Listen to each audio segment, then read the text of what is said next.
இதெல்லாம் தாண்டி இவர் வந்து பிரசிடெண்ட்டை காப்பாத்தினாரா? இப்போ இவர் வந்து பிரசிடெண்ட்டை காப்பாற்ற வேண்டிய கட்டாயத்தில் இருக்காரு. ஆனால் இவர் தான் பிரசிடெண்ட்டை கொல்ல போறாருன்னே ஃபுல் போலீஸும் தேடுது. இதுக்கு நடுவில் இவர் எப்படி தப்பிச்சாரு, எப்படி பிரசிடெண்ட்டை காப்பாற்றினாரு அப்படிங்கிறதெல்லாம் மிகப்பெரிய கதை. அதுக்கப்புறம் அவர் அங்கேருந்து தப்பிச்சு கனடா போய், ஏன்னா பிரசிடெண்ட் கனடாவுக்கு போவார், கனடாவில் இருக்கும்போது தான் அவரை கொல்ல போகிறதாக திட்டம்.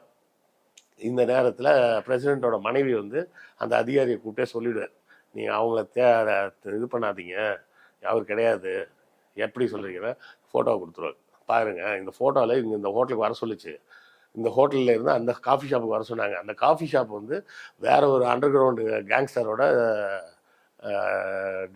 Dead drop point. Dead drop பாயிண்ட்னா யாருக்காவது ஏதாவது கொடுக்கணும்னா அந்த இடத்துல கொண்டாந்து போட்டுருவாங்க, இன்னொருத்தர் வந்து அதை எடுத்துகிட்டு போயிடுவார். அந்த பாயிண்ட்டுக்கு அவர் போக வேண்டிய கட்டாயமே எதனால ஏற்பட்டுச்சுன்னா இந்த மிரட்டலால் தான் ஏற்பட்டுச்சே தவிர அவருக்கும் பிரசிடெண்ட்டை கொள்றதுக்கெல்லாம் எந்த இதுவும் கிடையாது அப்படின்னு அவங்க விளக்கம் சொன்னதுக்கப்புறம் அந்த ஆள் புரிஞ்சுக்கிட்டு இவர் கூட சேர்ந்து ஹெல்ப் பண்ணி உண்மையான குற்றவாளி யார் அப்படிங்கிறத கண்டுபிடிச்சி பிரசிடெண்ட்டை எப்படி காப்பாற்றினாங்க, பிரசிடெண்ட் மனைவியை எப்படி